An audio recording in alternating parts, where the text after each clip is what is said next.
some facts about the Late Archaic Period in Michigan, and some about a Late Archaic Period site that I found under an abandoned house that was torn down. I will not give locations of that, only that it is in Saginaw, Michigan. But the three archaic periods, early, middle, and late, lasted from 8,000 to 500 BC. Now, I've looked for information on the archaic periods here in Michigan, but there is not much information available due to the fact that there does not seem to have been a great occupation in Michigan during those time periods. But because of this, I will consider information from neighboring states and in Canada, but in particular Ontario, Ohio, Wisconsin, and Illinois. The archaic period people were hunters and gatherers. They moved to where the food was and didn't set down roots, so to say, or to speak. This changed with the coming of the woodland periods when pottery made its appearance on the scene. This one advancement helped to bring real change. Now it would be possible to store food for future use. The archaic people depended on hunting, fishing, and collecting a wide variety of plant foods. It is now believed that late archaic people may have domesticated squash around 2300 BC. By this time, people were becoming increasingly efficient in their adaptation to various environments, especially in the Ohio area, and I would assume the same to be true here in Michigan also. Archaic Native American Indians did establish campsites, but they were not permanent settlements. They moved to where the food resources were.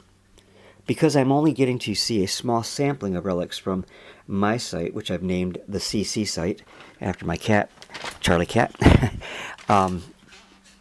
it's difficult to tell much about the people who inhabited the site and the entire neighborhood there as a whole, because I'm only looking at one little portion of a city block.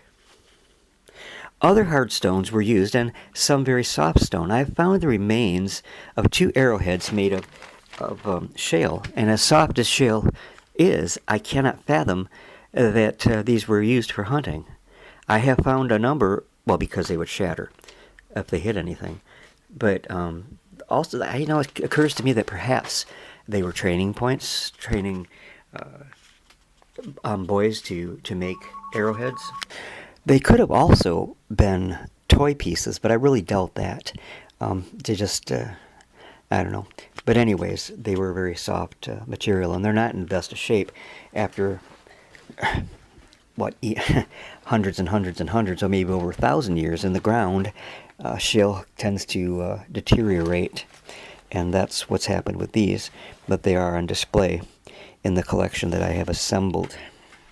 I wonder, too, if they might have been of some ceremonial use, but they usually made the best and saved the best for ceremonies and burials and so on. But anyways, I'd like to quote from an excellent work by Jill Arnold, which gives us a look at what Michigan was like in the archaic periods. The early archaic in Michigan was from 8,000 to 6,000 BC, she wrote. During this period, water levels of the Great Lakes were much lower than they are today.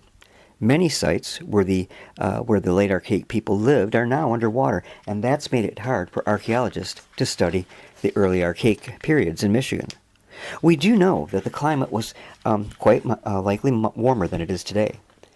Miss Arnold went on to explain that mammoths and mastodons began to disappear, but other game animals came in, such as deer, and took their place in the food chain. I would add here that years ago now, my dear friend who has since passed, Jerry Wagner, him and I had the chance to look at a mammoth kill site near Tawas, Michigan. The remains and some stone tools were dredged when a pond was being built. It is out Old 23, almost to, I forget what road splits off from it now there, but that's where the site is anyways, or was. Miss Arnold's paper describes the Middle Archaic period, but says nothing about the Late Archaic. While it is dangerous to ever assume anything, I am thinking that the Late Archaic was similar to the Middle Archaic. She wrote the following: with the changing environment, Middle Archaic people between 6000 and 3000 BC looked for new ways to make use of their environment. They created new tools, new technology that helped them gather food and make things that they needed for everyday life. I want to stop again from quoting her and just say, just a moment to say that at this site, the CC site, they would seem to have been experimenting with various stones, as truly there's a wide variety of stones present that have been crafted, well, not beautifully, but have been crafted into usable pieces. And but now let's get back to her report. She continued, during the Middle Archaic times, people began to make new kinds of tools. I think I just said that, for working wood. They ground and polished hard stones, like granite, to make chisels and gouges. Those tools, along with the adze, were very likely used to make useful objects such as wooden bowls and dugout canoes. At my site, the CC site, as I have named this one in Saginaw, I have found many tools which would have been used in woodworking. These included celts, adze, small spoke-shaped type stone knives. I have little doubt that these people were proficient at tool production. I found a lot of fragmentary bones, which at first I mistakenly felt was refuse thrown out from a Victorian-era kitchen. But as I began taking a closer look at these fragments, they appear quite ancient. A number have cut marks on them, and a few appear to have been worked on in an effort to make perhaps bone tools, which would not be uncommon. One specimen is honed to a very sharp point, and it has a small flute on the side where the arrow shaft would have attached and could easily be recognized as a bone arrowhead for hunting. I want to continue, though, again with more details about my CC site, but first I want to read one more paragraph from Miss Arnold's fascinating article. She wrote, "The first people entered the area that we call Michigan over 10,000 years ago. They hunted and fished for thousands of years, and despite the hunting and fishing, the environment showed little impact from their lives here. When the Europeans arrived, around 1620, woodland peoples of the Algonquin language lived on this land." So let's talk a little bit about effigies, as I found one so far at this site. This effigy, if it were unbroken, would be in the shape of an arrowhead. It has a hole drilled, and that is where the piece broke. Well, what is its purpose? I can only guess, but I would believe it would have been in a way like a good luck charm. This might have been for luck in the hunt. It was probably thought to have mystical power, and likely would have been a prized possession of its owner, who also probably made the piece. When broken, its power was gone, and was likely discarded and laid there for over 1,000 years till I picked it up the other day. That's kind of cool to think about, really. That under our feet where we're walking, you expect it in Europe and in the old world. But people don't think about that so much here in the States. Walking the streets of Saginaw or wherever, there is history lying beneath, which is pretty cool. Anyways. In my assemblage from this particular site, I have found 5 stones notched and sharpened in the notch, and I believe these would have been worked much in the manner that a spoke shave would work. Again, to learn more about late archaic life in Michigan, we need to take a look at a nearby area, in this case, Ontario, Canada. The Ontario Archaeological Society published an interesting report which would tend to suggest what life would have been like in Michigan in the late Archaic, just across the water. An author is not credited, however, I will be quoting from that source. During the Archaic periods, native peoples evolved their way of life to adapt to a temperate forest environment in a landscape crisscrossed with lakes, streams, and rivers, and surrounded by large freshwater lakes. Small hunting and gathering bands of 20 to 50 people utilized the lake shores during the spring and summer months. They likely, when winter arrived, broke into family groups and moved inland for the fall and winter. Food would have been plentiful during the warm months of the year. The lakes and rivers are teeming with many species of fish, aquatic birds, and mammals. Nuts, berries, and edible roots could be found in the forest and marshes. The fall would have been a busy time because foodstuffs would have to be stored and clothing made ready for the winter. And during the winter, people moved inland to hunt and trap food and furs. We don't know exactly what archaic houses looked like, but from the size of most sites, probably the people probably lived in an oval wigwam-like structure made of frame poles and covered with bark slabs or reed mats. This type of house was easy to build or move and could be heated with a small fire near the entrance of the structure. There might have been pits within the house for storage of food and other items, and that also is the kind of house, if you will, that the woodland Indians lived in when the first Europeans came here and spoiled the neighborhood, so to speak.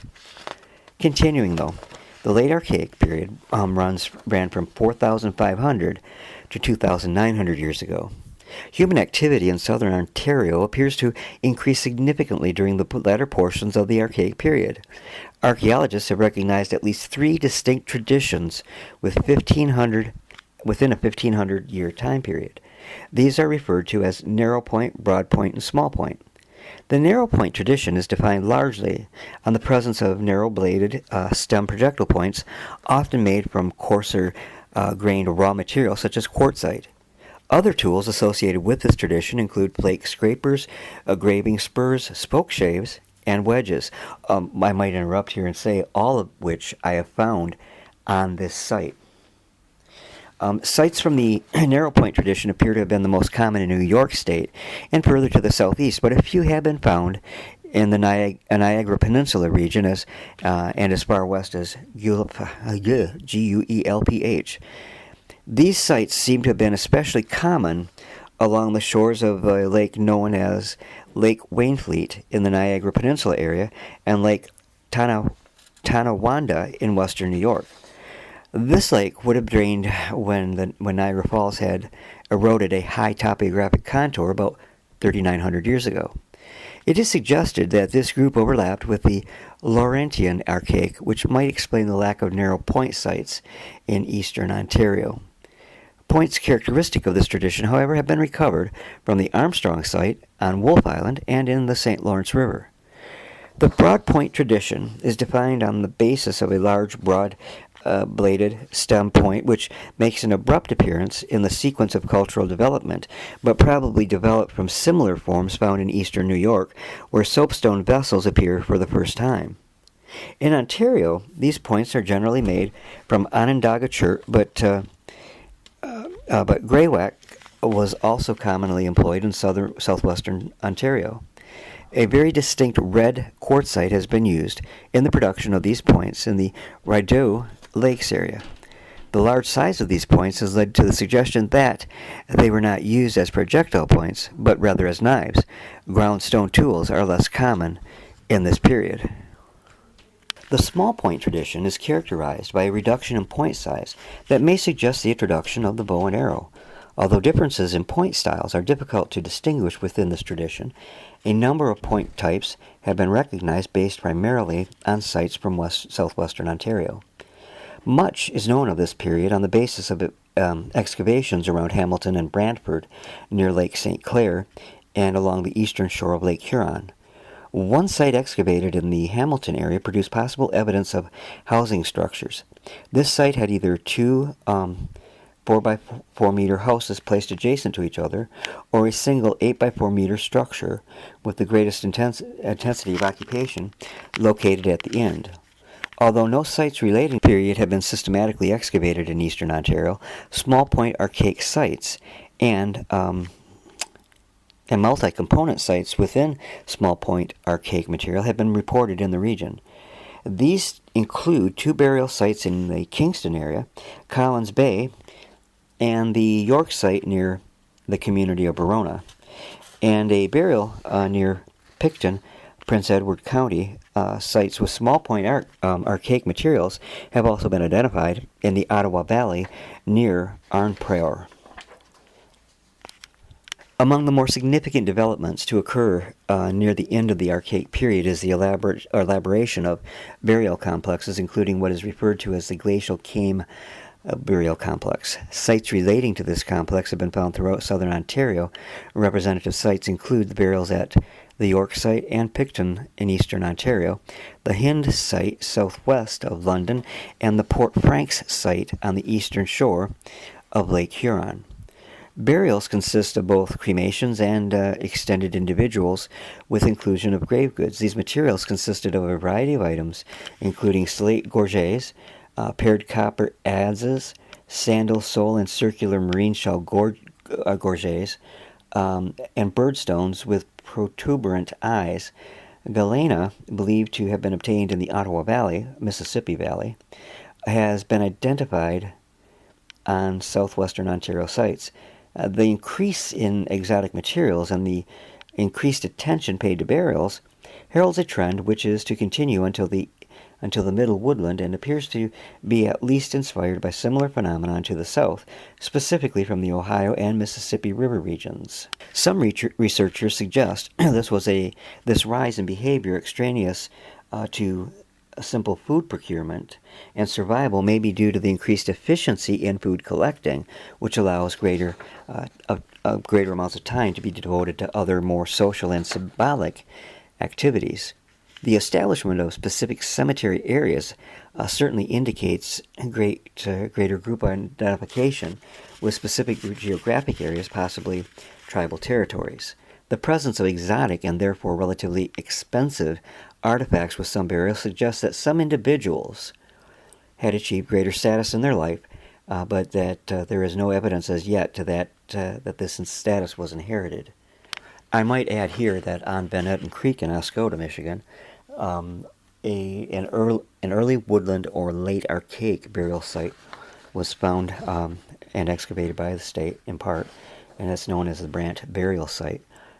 These were red ochre sites with, as this indicated, there was at least one cremation burial there, and the other burials, including cremation, were all lined with red ochre mineral. And not far from there, years ago now, I found the place where the red ochre was likely worked on for the burials at the Brant site, and that was actually published in the Michigan Archaeologist. And if you check out my playlists on Michigan and Michigan Native Americans, you'll find that story in there. If I remember, I'll try to put a link to it at the when I get done with this video. Data from the burials suggest that band sizes range between 35 to 50 persons, with considerable freedom of movement for individuals between bands. Population would meet in these numbers at sites located near larger lakes and rivers, presumably where food was most abundant, such as when fish were spawning. Limited evidence from southwestern Ontario indicates that these groups would have dispersed in the winter and resided in more secluded locations, probably in order to hunt more dispersed animals such as deer. Archaeologists have attempted to trace ethnicity and language to at least the Late Archaic Period, with considerable variation in opinion. Two language groups are recognized to have been occupied Ontario at the time of the first European contact: Algonquin and Iroquois. One contention is that the Iroquois language, and what ultimately became recognized as Iroquois culture, resulted from in situ development in southern Ontario from the Laurentian Archaic. Others have suggested that the small point tradition represents the first appearance of Iroquoian-speaking populations migrating from farther south. Yet another interpretation is that the Algonquin language developed from Western influences from Paleo-Indian times and until at least the Point Peninsula tradition, a middle woodland period in southwest Ontario, when the Iroquois intruded as the Princess Point culture. That's all the information I have right now on the Late Archaic. It's a fascinating and mysterious time period for me. Everything that I've worked with in sites previously for the past 30 years has been late woodland and middle woodland, and they had been large occupation sites by water.